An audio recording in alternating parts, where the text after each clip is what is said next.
यही समग्र विकास है। दिखाइए जरा, ये समग्र विकास है। ये इंजीनियरिंग को धता बताते हुए कितना बढ़िया उम्दा किस्म का यह निर्माण कार्य किया गया है। बड़ा हास्यास्पद है। ठोस एवं द्रव अवशिष्ट प्रसंस्करण एवं निपटान स्थल।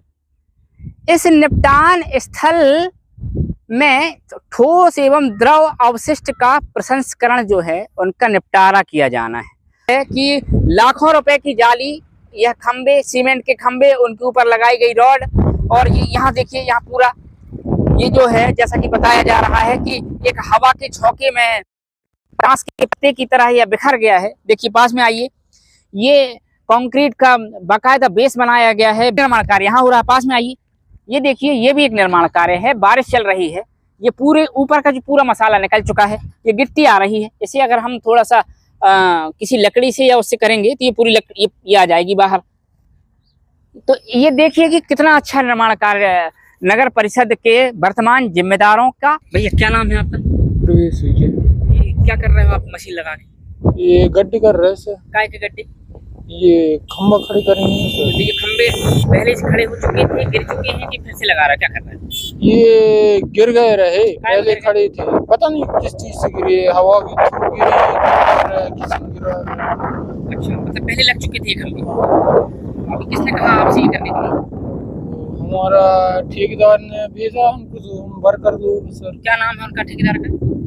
हमारा तो जसवंत। कहाँ रहते हैं?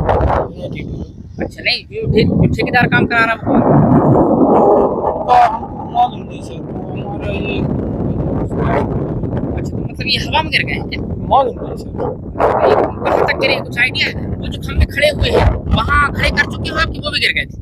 वो कुछ गिरे थे, उसको फिर निकाल के फिर से गड़ा है? नहीं, ये पास से जो पटपुरा जमीन है ना, उसके कारण फिर। अच्छा, तो जयराम जी की नमस्कार, जय जोहार। मैं हूं सुदीप कुमार और आप देख चुके हैं एंड तक इंडिया खबर की तह तक।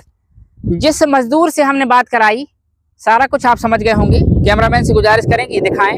लाखों की राशि का उपयोग करके यह जो खंबे, जाली, और इस जाली के ऊपर लगाई गई है राड, यह क्या है, इसका क्या उपयोग है, यह सारा कुछ हम उस बोर्ड को पढ़ने के बाद बताएंगे। लेकिन अभी तस्वीर आप समझिए कि लखनादौन नगर परिषद में चल क्या रहा है। अब इसे क्या कहिएगा और किसको कहिएगा? अगर नगर परिषद के जिम्मेदारों को कहिएगा तो कहेंगे कि पीछे पड़ गए, ठेकेदार को कहेंगे तो ठेकेदार कहेगा साहब अभी तो निर्माण कार्य पूरा ही नहीं हुआ है। तो जिम्मेदार और जवाबदारी लेगा कौन? आइए पास में आइए। जैसा कि इन मजदूर ने बताया ऑफ कैमरा, इन्होंने हमसे यह कहा था कि हवा में यह गिर गए हैं। तो क्या इतना कमजोर नगर परिषद का विकास है कि एक ही हवा में वह गिर गया?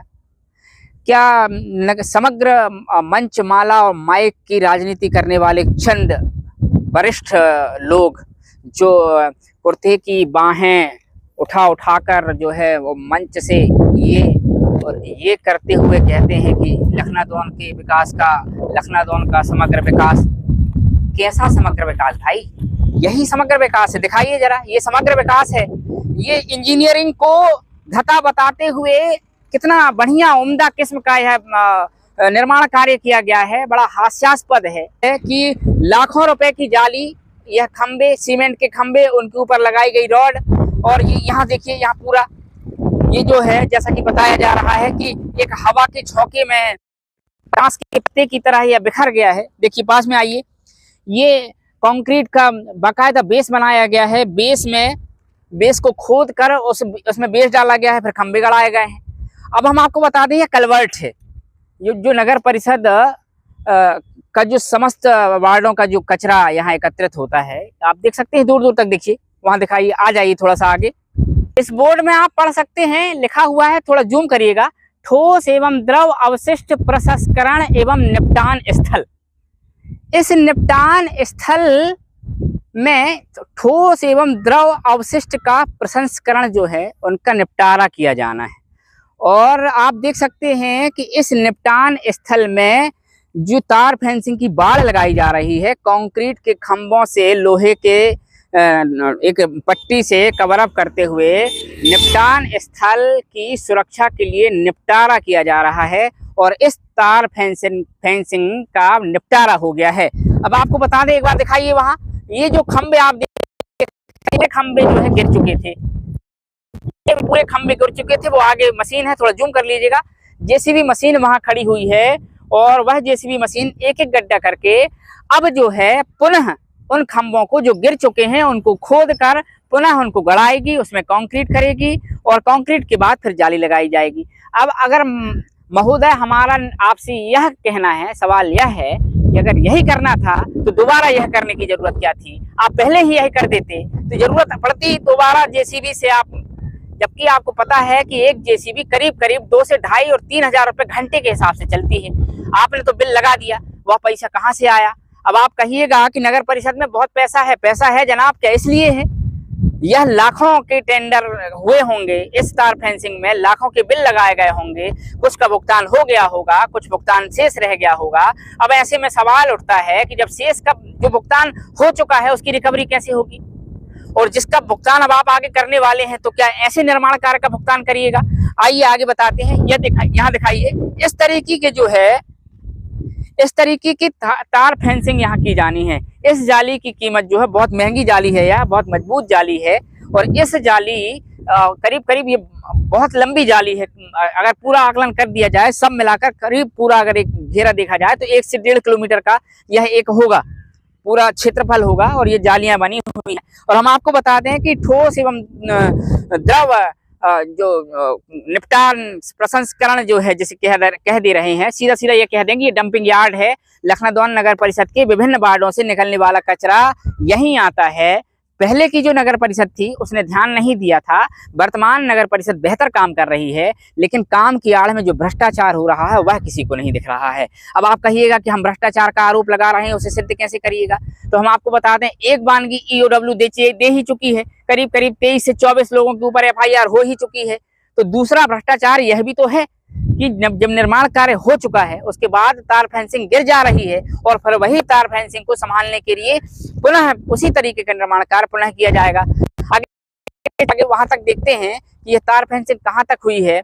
और जैसा कि हमने अपने एपिसोड में सबसे आगे दिखाया कि एक मजदूर ने हमको बताया कि यह तार फेंसिंग गिर गई और ऑफ कैमरा उन्होंने हमसे कहा था कि यह हवा में गिर गई। कितना अच्छा काम हुआ होगा, यहाँ कौन इंजीनियर था, कौन देख रहा था, किसकी देखरेख में यह निर्माण कार्य हो रहा था, वह सारा कुछ दिखाएंगे। चलिए यहाँ दिखाइए, ये देखिए ताजे ताजे यहाँ इन्होंने भरा है, इधर पास में आइए, इन्होंने अभी भरा है, ये भरा है। अब लगता है कि संभवतः अभी भी यह हिल रहा है, देख सकते हैं। अब आप कहिएगा कि कच्चा है इसलिए हिल रहा है, तो मेरा मतलब यह सिर्फ इतना है, इसे मजबूती दीजिए साहब, यह दोबारा न गिर सके और ऐसी नौबत दोबारा ना आए। जिस बोर्ड का हमने नाम लिया बड़ा कठिन सा नाम है, बार बार वह नाम आ नहीं रहा है, ठोस एवं द्रव निपटान प्रसंस्करण और पता नहीं का क्या जो भी है, और उस केंद्र में हम हैं, उस डंपिंग यार्ड में हैं। यह भी एक निर्माण कार्य हुआ है। एक बार चारों तरफ दिखाइए, वो देखिए वो टाँके वहां बने हुए हैं, वो शायद उसको कंपोजिट खाद के लिए बनाए जाते हैं, संभवतः मुझे ऐसा ध्यान है कि वह बन गए हैं। ये बनाया गया है। अब आपको बताएंगे कि जिस तरीके से निर्माण कार्य हुआ और आपने देखा कि तार फेंसिंग पहले लगाई गई, फिर हवा में वह तार फेंसिंग उड़ गई और गिर गई। अब जो है, जो काम पहले हो जाना था, पहले ठेकेदार को यह चाहिए था कि ब्रेकर के माध्यम से जो पत्थर है, पटपरा जिसे कहा जाता है, उसे खोद कर बाकायदा आप पिल्लर खड़े कर देते, तो ऐसी नौबत आती नहीं। शुरू में आपने आनन फानन में पिल्लर को नीचे बेस लगा के और लगा दिया, धक्का लग गया, गिर गया। यही निर्माण कार्य, एक निर्माण कार्य यहाँ हो रहा है, पास में आइए, ये देखिए, ये भी एक निर्माण कार्य है। बारिश चल रही है, ये पूरे ऊपर का जो पूरा मसाला निकल चुका है, ये गिट्टी आ रही है। इसे अगर हम थोड़ा सा किसी लकड़ी से या उससे करेंगे तो ये पूरी लकड़ी ये आ जाएगी बाहर। तो ये देखिए कि कितना अच्छा निर्माण कार्य नगर परिषद के वर्तमान जिम्मेदारों का और मंचमाला माइक की बात करने वाले, नगर के समग्र और सर्वांगीण विकास करने वाले जो सम्माननीय जन हैं, हम उनका नाम नहीं लेना चाहते क्योंकि नाम लिए बगैर ही तो हमारी एफआईआर हो जाती है, हमें थाने में जो है आवेदन दे दिया जाता है, तो नाम ले देंगे तो पता नहीं फांसी के तख्त में चढ़ा दें। जो भी हो, अपना काम तो हम करते रहेंगे। और आप देख सकते हैं कि बहुत उम्दा तरीके का यह निर्माण कार्य है, इतना उम्दा है कि थोड़ा जूम करिएगा, दिखाइएगा इसे, कि इसकी पूरी जो है ऊपर का पूरा मसाला उड़ चुका है। अब इसमें गिट्टी और रेत अलग अलग दिखने लगी है। यह कितने दिन टिकेगा, यह भी अपने आप में हास्यास्पद है। अब आगे चलते हैं, आइए जरा। तो हम आपको बता दें कि वह डंपिंग यार्ड में हम आ गए हैं, बहुत मक्खियां भिनक रही हैं। और एक बार कैमरामैन से गुजारिश करूंगा कि वो जो बोर्ड लगा है पहले बोर्ड के पास जाइए, थोड़ा जूम करिए। वह बोर्ड लगा है, धीरे से जूम करिएगा और बोर्ड के किनारे किनारे तार फेंसिंग आगे बढ़ाइए। धीरे धीरे आप तार फेंसिंग बढ़ाएंगे, बढ़ाते चलिए, बढ़ाएंगे। इस घर के पास यहाँ पहुंच जाइए। इस घर के पास ये तार फेंसिंग यहाँ आके खत्म हो गई। तो कहीं हमें ये लगता है, हमारी टीम को या नगर परिषद की जो नागरिक हैं उन्हें यह हमारे माध्यम से ऐसा लग सकता है कि हो सकता है बजट की कमी रही होगी शायद, इसलिए सोचा होगा जिम्मेदारों ने कि कम बजट में अच्छा उम्दा काम हो जाए और काम का काम भी हो जाए और बजट का बजट भी निपट जाए, सारा कुछ हो जाए। तो हो सकता है कि ये तार फेंसिंग यहाँ तक की गई है, उसके बाद से पूरा वहाँ छोड़ दिया गया। देखिए वहाँ से लकड़ी के तार लगे हुए हैं, आगे तक बढ़ाइए थोड़ा सा, देखिए वहाँ पूरे में वहाँ पूरा खुला हुआ है। और उसके बाद ये जो कचड़े का निपटारा किया जा रहा है, प्रसंस्करण जो है जिसका निपटारा किया जा रहा है, वह कितना उम्दा किस्म का किया जा रहा है यह भी देखिएगा कि यह जो कचरा है पूरी गर्मी में यह कचरा उड़कर दूसरे के खेतों में गया है, वहां खेतों में गया है, उनकी फसलों को बर्बाद करेगा, खेत की उर्वरा शक्ति को बर्बाद करेगा और कर ही चुका है। यहाँ से फिर घूम के आइएगा तो यहाँ देखिए, यहाँ आकर तार फेंसिंग फिर चालू हो गई है। तो हमारा जिम्मेदारों से सवाल है कि आखिर इतनी कृपा क्यों किया साहब आपने? इसे भी लकड़ी और तारों के माध्यम से हल्की फुल्की तार फेंसिंग की जा सकती थी। कम से कम आपका बेशकीमती जो धन नष्ट हो रहा है नगर परिषद का, वह तो बच जाता, कहीं और काम पड़ता या कर्मचारियों को वेतन देने के काम पड़ता। जो भी है, इस चर्चा में हम वरिष्ठ अधिकारियों से भी संपर्क करेंगे कि आखिर क्या वजह थी कि यह जो तार फेंसिंग है, बेशकीमती तारों की फेंसिंग है जो हो चुकी थी, वह हवा में कैसे गिर गई और अगर गिरी है तो इसकी जवाबदारी और जिम्मेदारी कौन लेगा। कैमरा पर्सन पप्पू यादव के साथ सुदीप तिवारी की रिपोर्ट।